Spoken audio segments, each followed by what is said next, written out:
Coach Spavital. David Gibbs' defenses are known for takeaways since he's been at Texas Tech and when he was at Houston. How much more do you preach the importance of ball security against the defense? Yeah, that's a big emphasis, especially this week. And coming off of our past performance of having 4 turnovers, that was the message to the team. Sunday night was, when you get farther into conference play and you get into these tighter games, those turnovers are going to be very important to our success, not just as an offense, but as a win-loss record as well. But yeah, it's an emphasis where we're going to add extra ball security periods this week and just make sure that we're covering all the bases, because this is a team that takes a lot of pride in the extracurricular in terms of stripping the ball out, and we got to be on point with that, and we got to take care of the football.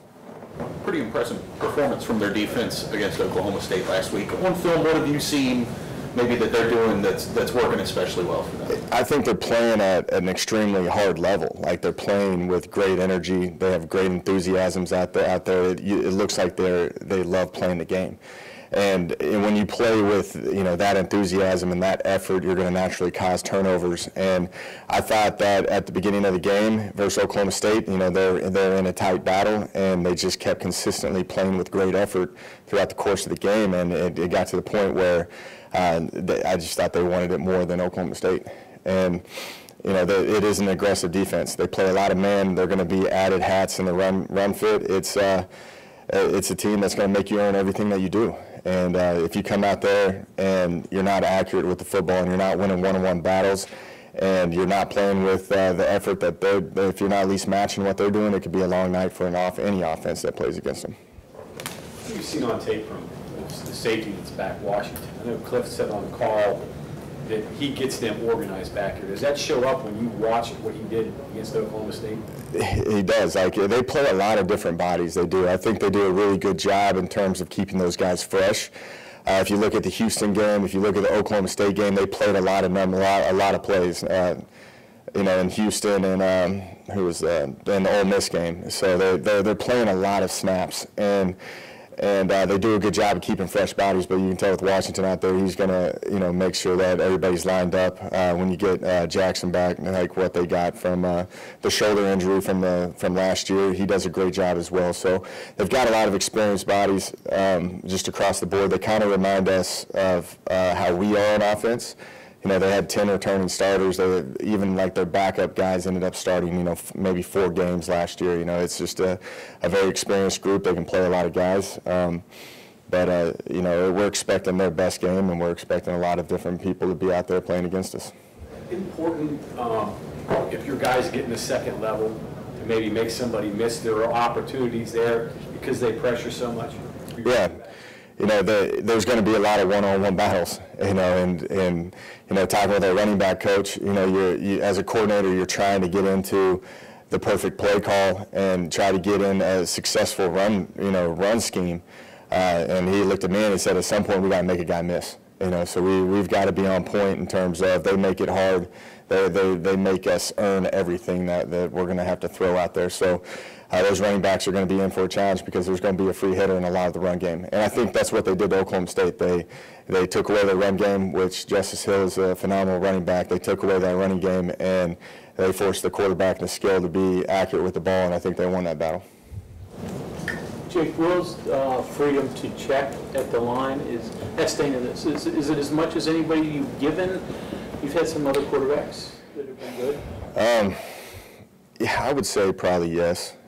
I thought Davis Webb at Cal, again, coaches kids and guys that had a unique senior year, being around the facility for the entire day. That helps out a lot too when, these kids aren't, they've got online classes, or like for Will's case, he's finished up his degree and he's working on another one. And when you have all that time where you're around the building, you're going to give that guy a little bit more freedom. But if it's a freshman, a sophomore that's hitting those 15 hours a semester and they're not around as much, I'd probably hold off on that. But when you think of it from Will's standpoint, we give him a lot of freedom. He can do whatever. Then the greatest example of that was the 2 plays to Marcus where he had 96 yards receiving on that drive. Those were all Will in his checks and things that we've had discussed throughout the course of the game. We didn't expect to get to that early, But it was just with him being around, the discussions that we had, that he was ready for it, and he exposed them when he could. Do you have a percentage or not? Like, how many has he checked into in the first 3 games? That's a good question. I'd have to go through and look at that. Now I'm pretty curious about that as well, which we do look at that, and we have it on the initial play call and then what the check is. Tennessee wasn't as much, but he did have a few. He had a lot in the Kansas State game, probably very minimal versus Youngstown. It just depends on what they're trying to do to you. If you start getting into that cat and mouse game of trying to expect what they're trying to give you, there's probably going to be a lot more checks than usual. And this is a team that is going to play. They're going to get after you. They're going to blitz you. They're going to play man, and then they're going to drop 8 at times. So it's a good mixture of, I think it's going to be a good game for Will in terms of just having to understand of what they're trying to do to him.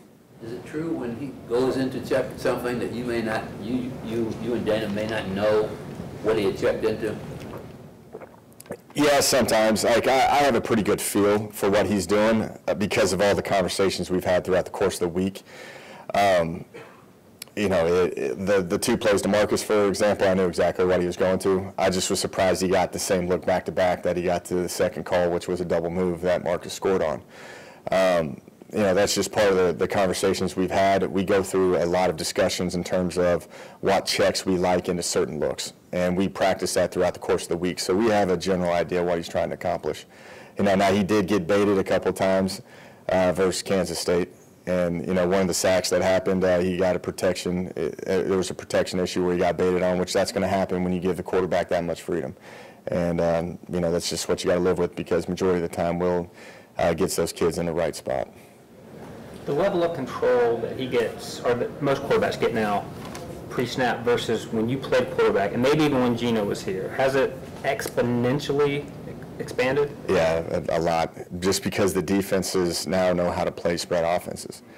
And I think that's just naturally, and it's hard because as a coordinator, you can't call perfect plays all the time. You've got to get that quarterback on the same wavelength as you to make sure that you're getting them in the proper call, because the way teams are playing is now they're so multiple. It used to be back in the day where you just get a quarter's look, especially with Kansas State, you'd get quarters the whole game, regardless of what they're doing. You can take the same RPO every single time, and they never take it away. And now you do something in the middle of the game, they adjust immediately during that drive.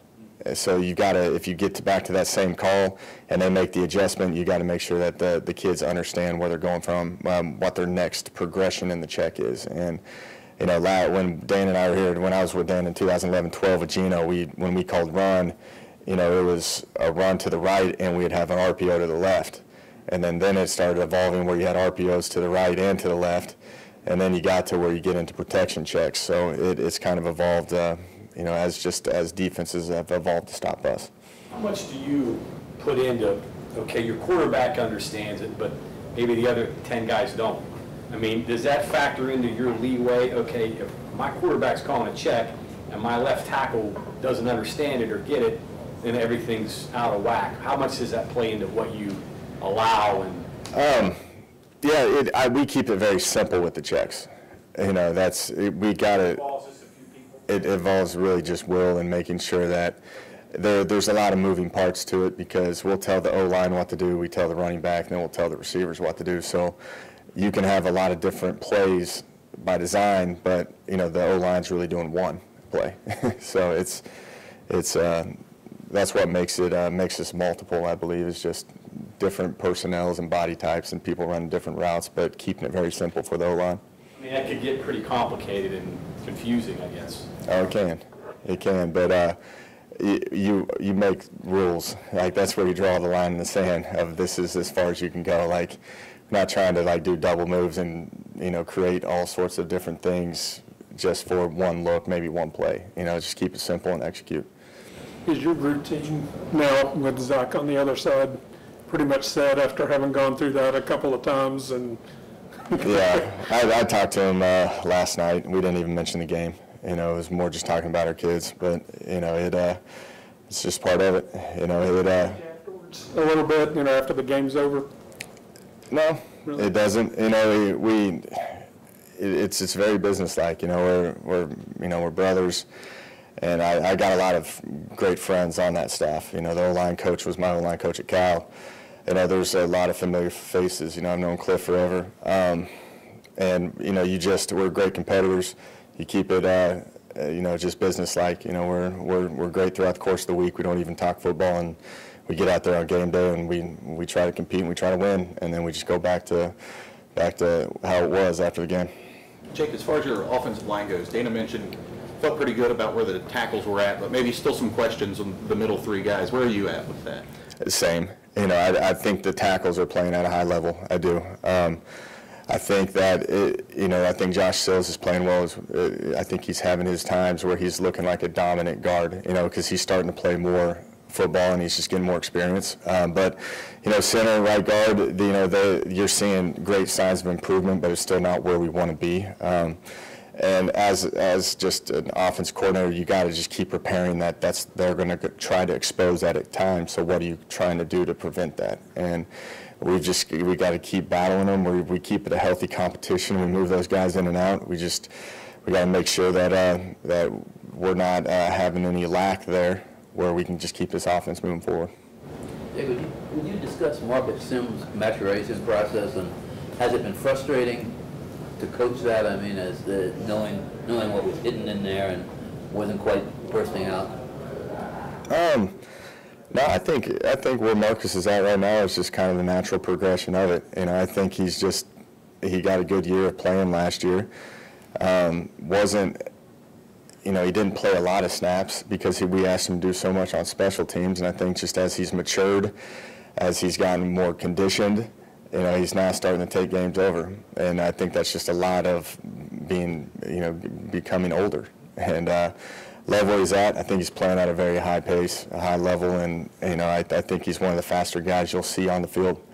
And when you got that speed and he's fresh, and, you know, that you know, causes a lot of problems on defense coordinators when you got a guy that can take the field, that stretch the field vertically, because as you can tell, like, a lot of the underneath stuff's been opening up for the kid, and that's where I see the biggest improvement for him is the underneath stuff. We all knew he could run and get it last year, and now he's becoming that every down guy that we can get it to him underneath, and he's going to make plays. So your parents go to the game? No, they won't show up to this one. That's the one, right? That was the one. That's mom's rules. Looking back to childhood, did you tell you were going to be an offensive guy and Zach was going to be defensive? Like, We're completely opposites. Just our personalities are. My dad's a defensive guy. My grandfather was an offensive guy, so that's kind of where it went down. Like, he went after. He was a defensive guy in high school. I was on that path of being a defensive guy, and I had an opportunity to play quarterback, and I realized I kind of liked it over on that side of the ball, and we've just been that way ever since. But if you talk to him and you talk to me, you'll get two different personalities. So it alternates by age, you and Grandpa, and then your dad. Yeah, that's where it is right now. So. Gary Jennings has been wearing feathers in his helmet this season for good luck. Do you believe that has been paying off for him so far? No. No, he's a unique guy. I've never had a guy put feathers in his helmet before, but if he keeps playing like he is, man, I'm all for it then. I'll help him find feathers with all the birds and pigeons and everything out there. So we'll keep hoping that he plays at a high level. Okay, thanks, Coach.